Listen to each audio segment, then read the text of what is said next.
Hello friends, welcome back to my YouTube channel. आज हम लोग बात करते हैं त्रिकोणमिति के बारे में। ठीक है, तो सबसे पहले हम समझेंगे कि त्रिकोणमिति लागू होता है किस पर?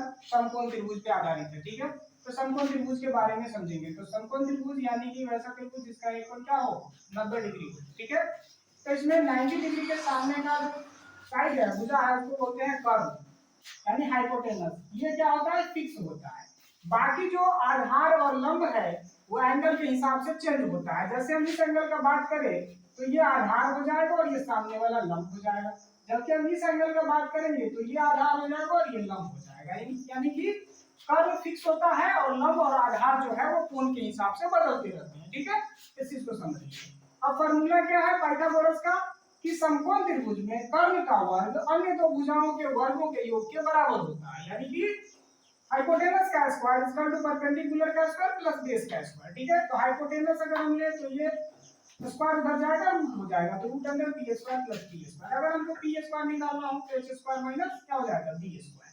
पी स्क्वायर निकालना है तो बी को इधर ले आएंगे। ठीक है, पी निकालना है तो root under H square plus minus B square. फिर अगर हमको बेस निकालना है तो हाइपोटेनस में से किसका निकालेंगे? परपेंडिकुलर के स्क्वायर को घटाएंगे। तो बेस का फार्मूला हो गया root under H square minus B square. ठीक है, अब हम बात करते हैं कुछ बेसिक फॉर्मूला के बारे में त्रिकोणमिति। सबसे पहले जो उसके नाम है उसको समझेंगे। साइन, कॉस, टैन, कॉट, सेक, कोसेक, जो 6 नाम है त्रिकोणमिति में। ठीक है, उनको सबसे पहले जानेंगे। साइन, कॉस, टैन, कॉट, सेक, कोसेक। ठीक है, अब इसमें जो रिलेशन है इसको समझेंगे। साइन का रिलेशन किसके साथ है? कोसेक के साथ। कॉस का रिलेशन है सेक के साथ और टैन का रिलेशन किसके साथ है? कॉट के साथ। कैसा रिलेशन है? तो इनवर्स प्रोपोर्शनल का रिलेशन है, इनवर्स रिलेशन है, उल्टा रिलेशन बोले तो sin theta is equal to 1 by cosec theta, cos theta is equal to 1 by sec theta, tan theta is equal to 1 by cot theta, cot theta is equal to 1 by tan theta, sec theta हो जाएगा 1 by cos theta और cosec theta हो जाएगा 1 bye sin theta. tan का और formula भी है, tan का होता है sin बाय cos और cot का फार्मूला हो जाएगा tan का उल्टा cos बाय sin। ठीक है, अब हम इन लंब आधार कर्ण के आधार पे साइन कॉस में क्या एप्लीकेशन है इसका, इसको समझने के लिए इस ट्रिक को समझेंगे। पंडित बद्री प्रसाद बटे हरि हरि बोल, पंडित बद्री प्रसाद बटे हरि हरि बोल। इससे हमको 3 फॉर्मूले निकलते हैं साइन कॉस और टैन का। क्या है साइन का? p बाई एच, पहला जो है p बाई एच वो साइन का हो गया, परपेंडिकुलर बाई हाइपोटेनस। ठीक है, यानी इसको हिंदी में समझे तो क्या हो जाएगा? लंब बटा कर्ण। दूसरा है cos थीटा का formula b by H, base by hypotenuse यानी कि आधार बटा कर्ण। तीसरा है tan थीटा का परपेंडिकुलर बाई बेस यानी लंब बटा आधार, लंब बटा आधार। अब इन्हीं तीनों को उलट के हम बाकी 3 निकाल सकते हैं। कैसे? यहाँ पे समझ चुके हैं।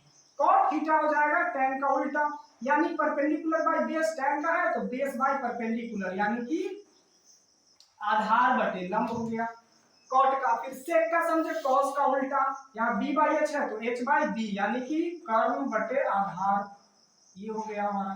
ठीक है, hypotenuse by base. Cosec theta का हो जाएगा साइन का उल्टा, हाइपोटेनस बाई परपेंडिकुलर यानी कि कर्ण बटा लंब। ये फार्मूला हो गया हमारा लंब आधार कर्ण के रूप में त्रिकोणमिति का फार्मूला। बाकी फार्मूला यहाँ लिखा हुआ है।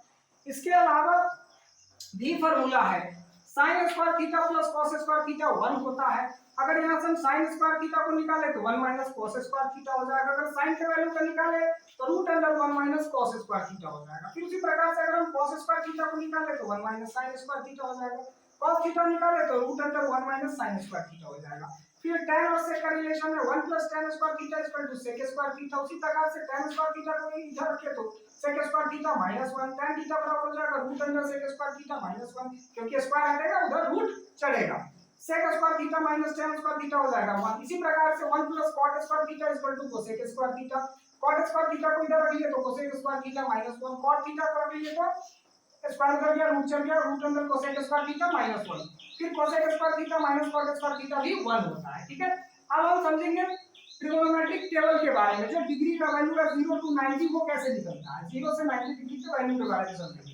तो साइन के वैल्यू को निकालने के लिए सबसे सिंपल जो तरीका है कि हम 0 से लेके 4 तक वैल्यू लिखें, 0 1 2 3 4। उसके बाद जो वैल्यू है उसमें 4 से डिवाइड करें। ठीक है, तो 0/4 1/4 2/4 3/4 4/4। जो कटने वाला होगा उसको कट कर लेंगे और उसके बाद हम उस पे क्या करेंगे, रूट चढ़ाएंगे। तो 0/4 आ गया 0 और इस पे हम रूट भी करेंगे तो आ जाएगा वैल्यू 0। 1/4 कट नहीं होगा, रूट करेंगे तो 1/2 आ जाएगा।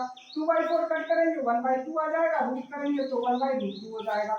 √3/4 कट नहीं होगा, इसका रूट करेंगे तो ऊपर √3 और 4 का 2 हो जाएगा वर्गमूल। 4 से कट करें तो 4 से 4 कैंसिल होके 1 बचेगा, 1 का वर्गमूल करें तो 1 ही बचेगा। तो पहला जो वैल्यू आता है हमारा इसको कट करके सॉल्व करके, वो किसका आता है, साइन का। तो साइन 0 का वैल्यू होता है 0, 30 डिग्री का 1/2, 45 डिग्री का 1/2, 60 डिग्री का √3/2 और 90 डिग्री का 1।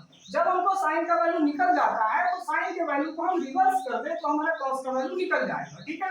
यानी कि 90 से पकड़े और इधर घुमा के 0 से 90 की तरफ लीड ले, तो cos 0 का वैल्यू हो जाएगा 1, 30 डिग्री का हो जाएगा √3/2, 45 डिग्री का 1/2, 60 डिग्री का 1/2 और 90 डिग्री का 0। फिर इसी प्रकार से tan का फॉर्मूला जैसा कि यहाँ पे लिखा है sin बाय cos, तो sin बाय cos करके हम tan का निकाल सकते हैं। कैसे, 0/1 0, 1/2 डिवाइडेड बाय √3/2 कट करेंगे 1/√3 आएगा, 1/√2 1/√2 कैंसिल होकर 1 बचेगा, ठीक है।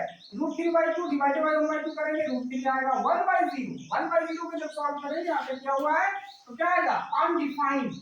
अनडिफाइंड का ये सिंबल यूज करते हैं, अनडिफाइंड, ठीक है। तो tan का हो गया tan 0 0, 30 डिग्री का 1/√3, 45 डिग्री का 1, 60 डिग्री का √3 और 90 डिग्री का अनडिफाइंड। इसी tan को अगर हम फिर रिवर्स करें तो हमारा cot का वैल्यू आएगा cot 0 अनडिफाइंड, 30 डिग्री का √3, 45 डिग्री का 1 और 60 डिग्री का 1/√3, 90 डिग्री का 0।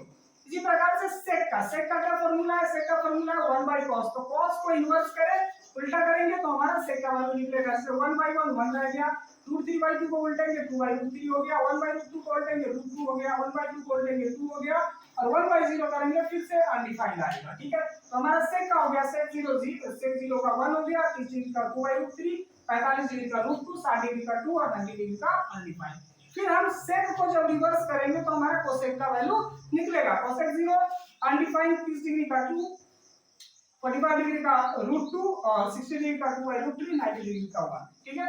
तो ये हो गया हमारा ट्रिग्नोमेट्रिक टेबल। ओवरऑल जितने फॉर्मूला है क्लास 10 के हिसाब से सब कंप्लीट हो